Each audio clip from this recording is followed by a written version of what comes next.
ready, we'll go ahead. Yes, sir. Comment, and then we'll take questions. You guys all set? Good? All right. Was it working back there? Okay. All right, just a few updates on players. Eku Leota, so he injured his pec in the game, is going to get that repaired tomorrow, so most likely that is season ending from that standpoint. Zach Calzada on his repaired shoulder will get another surgery on that. That'll be Wednesday.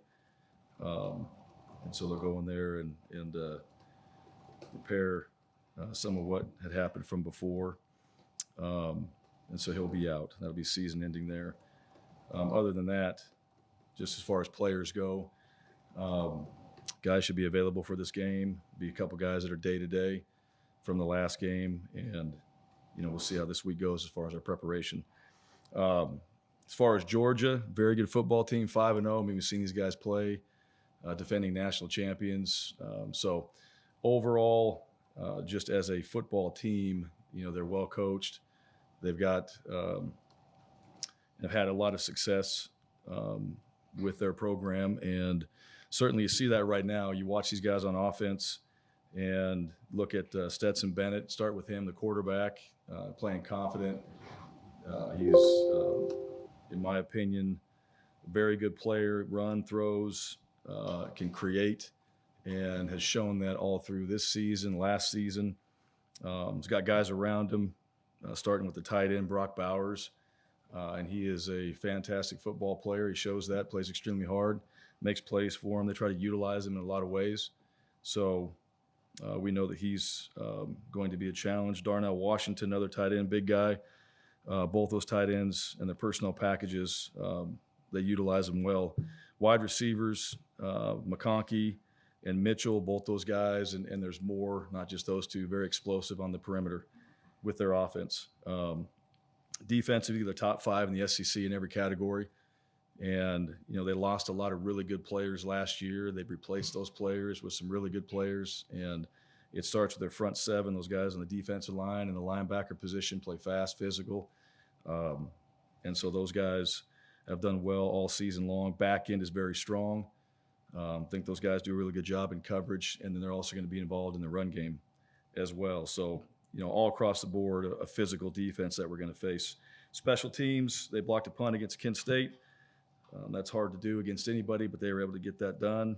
And then overall in special teams, again, I mean, they got their better players out there, and they play extremely fast, extremely hard, and they have confidence. This is, for us, is our first road trip. So that'll be an opportunity for us to travel, get these guys on the road, and we'll bus there. And, we'll get planned for our travel and how we expect that to go, all right, on our end of things before we go out there and play and get ready to go on Saturday. As far as our team, Sunday was a good day to come back, recover, learn from the things from the previous game, and then Tuesday will be a physical practice that we get a chance to get back out there and really start planning for Georgia, all right, and putting that together. So with that, questions? If you have a question, raise your hand and we'll call you. Brian Stoltz, Auburn Sports Rivals. With Anders kind of struggling in the last few games, have you thought about giving Evan a chance to, especially on those long field goals that he can boom? Talking about Alex? Alex, sorry. Yeah. I was thinking Evan. Yep. First, his brother. Yes. We'll give him a chance. Yeah. Can we get him here? Yeah. Yeah, I think we have faith in Anders. I know he is. That's not anything, from practice. He's been very good in practice, and Anders is a very consistent guy, and we still believe in him. Yes, Alex is available. Alex can go out there and have opportunities as well, but we still believe in Anders and know that he's a guy. He's played at a high level. We've missed a couple kicks. All right, that's very apparent, and we need to make those, and that's not anything that we don't talk about in this room. So this week we're going to have to prepare a little bit differently, and even in the kicking game, just having ourselves obviously on the road, it's going to be different environment, so different things we have to do to get our guys prepared. But the one thing about Anders, I know that he will make whatever adjustments he needs to make to go out there and and be successful for us in those moments, and he's done that. So Alex is ready, but Anders, still has our full support, and this week is going to be a great week to get back on track and be consistent in the Georgia game. With Eku out, I guess first, what did you see from Marcus Bragg stepping in there, and also just how do you feel about that edge position moving forward? Well, Eku's a big loss, and this has nothing to do with anybody behind him. It's just he's an emotional leader. He's one of the smartest football players we have. I mean, he is a guy that you want on your team. How he prepares, all the things he does, the respect he has of his team. So I thought Bragg did a really good job, and I think not getting all those reps, Eku and Derek are getting the majority of the reps, and then all of a sudden, bang, you're thrown into the mix. And so he settled in well. He made some plays. We got beat on the edge a couple times, but he was very close to being in the right position. And just that experience of getting out there and playing more as the game went on, he did better and better. So he and Derek, both those guys on the edge, and then Dylan as well, getting that ironed out on what we want to do with that edge position. That's what we have to work through this week. So, we'll see what that looks like as we put the packages in and who we have to utilize. But we still want to get the best front seven we have out there on the field, and especially against what Georgia does. They run the ball effectively. All right, they obviously can throw it. You got to get pressure on the quarterback. You give them too much time.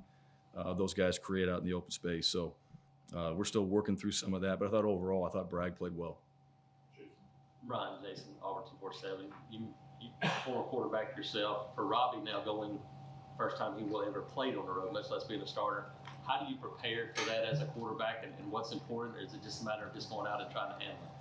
Yeah, I mean, you try to prepare through the week and provide noise, right? That's really what you can do. And we're not going to bring in extra fans to yell at him and things like that. You're going to go into a hostile environment. You're not going to be favored, all right, when you get in there. And that's part of just the mental side of playing that position. But that goes for everybody. And then the noise becomes the factor.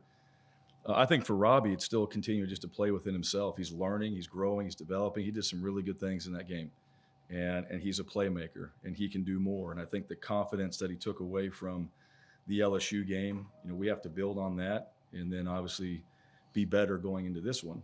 But the noise is really the biggest factor. And then just handling really every play when you're on the road. That's really what it comes down to. And I think that's the one thing from coaching that position and playing. It's just really just handle each and every play. Focus on the sideline, get the call in, communicate that, make sure that everybody's on the same page.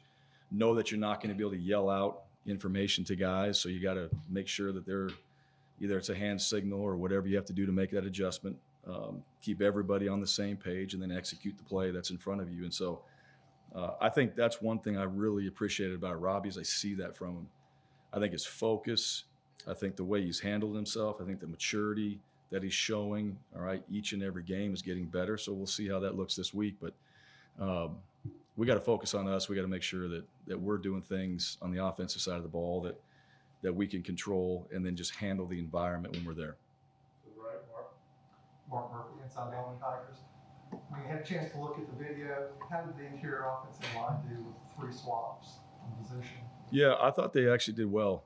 I said it before, and it was a little bit of feast or famine. We had some big runs, and then we had some ones that we got, and it wasn't all just the inside guys, all right? It wasn't just all the offensive line. We just had some negative plays that put us behind the chains, and some of those were self-inflicted. But overall, I thought Brandon played well. I thought the interior guys did a good job. I thought the O-line, for the most part, had a solid game. There's plenty of things that we looked at that we can improve on. But overall, I mean, there were some real positive things in that game as well. The run game, we were able to get that going, and then, a few penalties and some other things that kind of slowed the momentum down. But other than that, those guys, I thought were doing some things up front that we hoped we would see, and then stuff that we can build on moving forward. Top, Johnny. Coach Johnny Conley, ABC 3340 in Birmingham. Just wanted to ask you about Stetson Bennett. Obviously not the most athletic guy in the world, but what makes him such an efficient quarterback for them, and ultimately, why has he been able to be such a winner since he's been there? I'm not sure Stetson would say that. He's a good player. I'm impressed with him. I mean, there's more guys that are bigger and more athletic and all that. I was fortunate to coach a guy that wasn't very athletic that won more games than any college quarterback ever. And they would say the same thing about him. I mean, the guy's a winner. He makes plays. He's plenty fast enough to run the ball. He's plenty fast enough to scramble around and make plays. He finds the open receivers. He's accurate. And, he manages their offense really well. And that's one thing that I've got a chance to see him and watch those guys for a couple years and watch him as a player. And he's done a very good job. So really, I don't see a whole lot of weaknesses in his game. I think he's got really good command of what they're doing. And he's plenty good enough to hurt you in all different ways. So you have to know where he's at. You have to do a great job in coverage. You got to do a great job in trying to pressure the quarterback. You got to do a great job when he scrambles of getting to him. And you got to play the entire play with him too, because that's what he does. So if you're going to let off, he's going to take advantage of that. You got to play the whole entire play against a quarterback like him. Bryan, Device, Homeboard, well, two things. One, did you get a chance to review that third down play, or did they say anything when you sent it in? And then come up in the second quarter. I haven't seen the result from the officials and all that. Which one are you talking about? Yeah, the face mask was called on Derek in the second quarter. Yeah, I haven't seen what they came back with yet. Okay, and then the other thing is, where do you see your run game? Where can you think you can improve the run game going forward, particularly against a tough UGA team?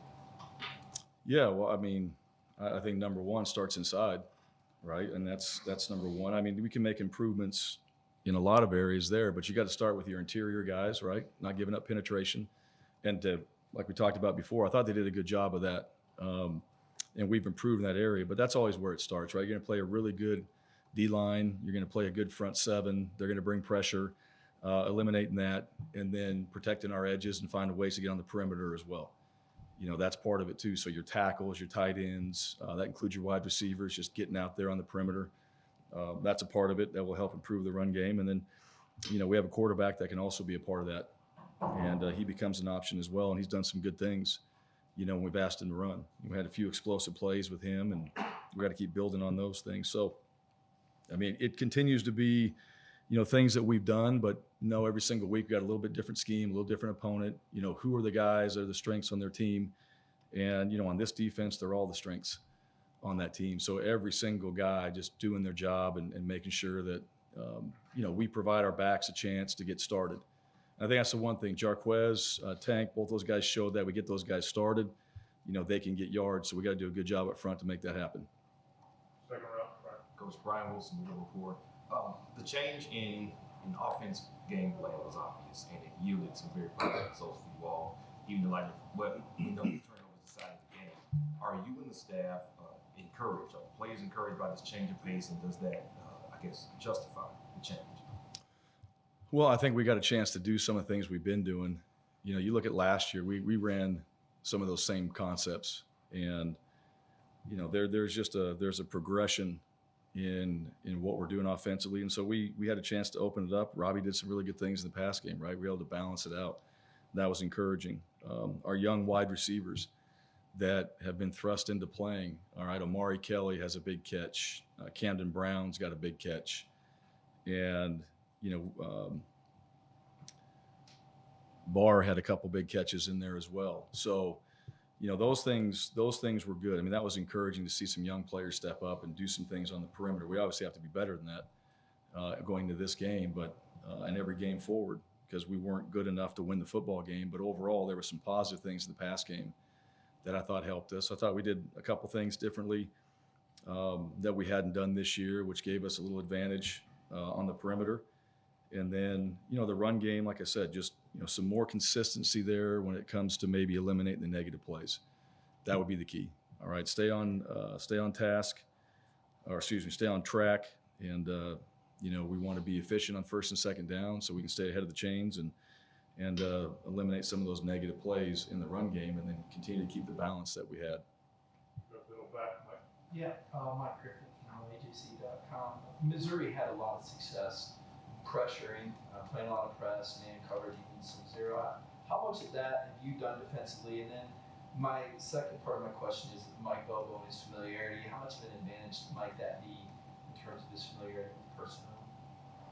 Yeah, I think I couldn't give you the exact percentage of zero and pressures and man. We've done that. We play man coverage. Zero, we saw some of that in the last game as well. I mean, every defense is going to have a package, where they're bringing everybody. So we do that as well. When we do it, it kind of depends on the game plan. But yeah, Missouri did a good job. I mean, they played hard. They got some momentum. You could see in that team that they were, once they had a few plays and some success early on, you could see the shift in that football team. Those guys played hard. And we know from playing, I mean, we said before, they're a good football team. They showed that. They just came up short, against another really good football team. So those guys were playing extremely hard. And as far as Coach Bobo, being around him and having him here and all that, yeah, sure. I mean, I think there's familiarity with staffs from guys you worked with, guys you've been with before. And obviously he's there. And, Mike and I mean, we got a lot of respect for each other, and he's helping that staff. There's a reason why they're successful. I mean, their offensive staff is very good. Their whole coaching staff does a great job. They've shown that. So, and he obviously brings a lot of value to that program too, not just against us, but for everything they're trying to do, because he's a very good offensive coach. And, I think I know that place is special to him, and had a lot of success there as a coordinator before. So, you can see some of those wrinkles that they're utilizing that he's helped bring to that program. So, right, TomRaynell.com. I'm sure you'd rather not use him as much as you have, but just Oscar Chapman, what's the value of having a guy who just hasn't given up any punt returns, really? Yeah, he's a weapon. Yeah, Oscar's a guy that we've talked about it. I really do. I think he's the best, if not one of the best in the country. He really is. He's every single day. Now, he's one of those guys too in practice. Like, that's not just what happens in the game. It happens in practice all the time. He takes tremendous pride in just trying to win the field position battle. And we had a few guys out, so it was really important in the last game that we had some hang time on the punts, that we put it in the right location so we knew where we were going to cover. And he did exactly that. So he gave our guys an advantage by what he did.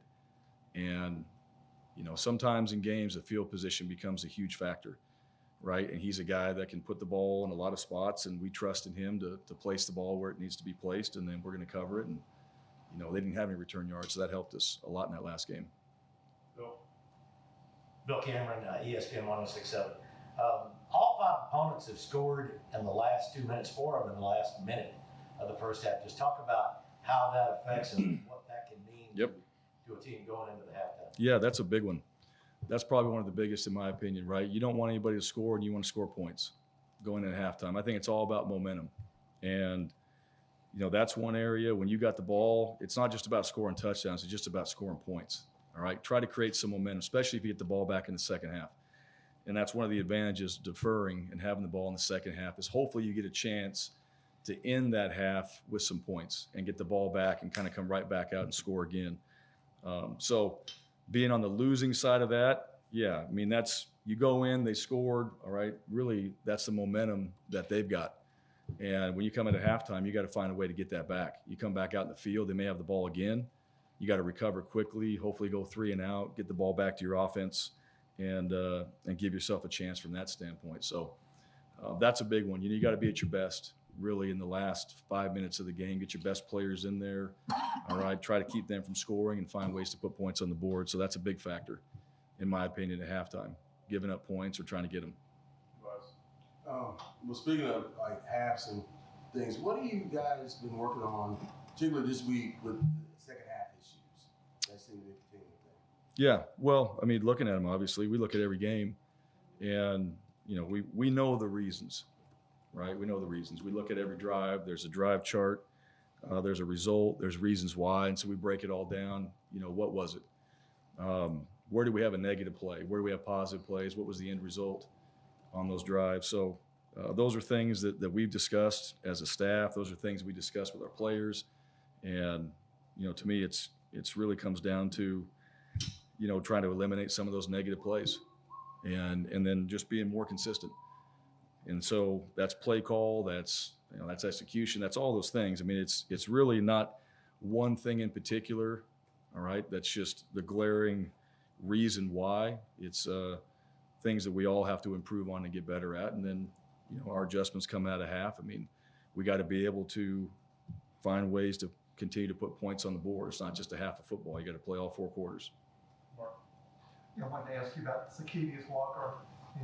Yeah. And also, it looks like DJ James is playing really well corner. Is that what? Yeah, DJ's playing really well. He's starting to get more comfortable out there. I think he's really kind of getting into a groove. It feels like at practice as well. His preparation, his focus, all those things. I mean, just learning the defense, you can tell he's more comfortable. Z, coming off of his knee is better. And so now it's just a matter of getting him back in the rotation. And you've seen a little bit more of Jeffrey Imba. Marcus has been out there. Jason Jones. Those guys up front are playing well. We got to get some of the other guys in the mix. Z would be one of those guys that we get in there. And he's had a few things, some personal things, not in a bad way, but he had to handle some stuff. And so that's kind of impacted some of the playing time as well. But he's back this week. He's fine, just some family things. And we're excited to get him back going on Tuesday and then see how we can work him into the rotation. Anything else? Got 2 more. Last. How tough is it when you get down to potentially having 2 scholarship quarterbacks, particularly if both of them, one only having 3 starts and one being a freshman? What's your question exactly? I was saying, no, how tough is it to do that? How tough is it to navigate? Yeah, are we worried about that? What's that? I see. Are we worried about that? Having 2 guys, having 2 guys out there on scholarship. Well, technically, we have 3 because we did put Trey Lindsey on scholarship as well. So, and the reason why is because of all he does for our team. And, he's out there and every single week, and this guy's a future coach, and he brings a tremendous value and a lot of really positive things to this team.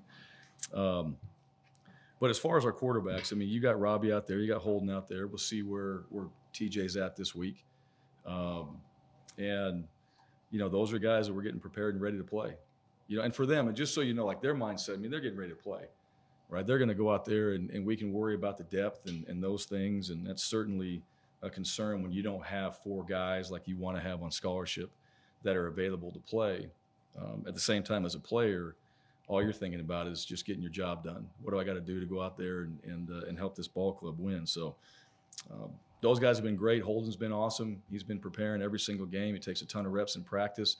He's getting better and better. You can see that those reps are helping Robbie as well. He's improving. So again, this week, between those 2 guys, we'll see where the other guys are at.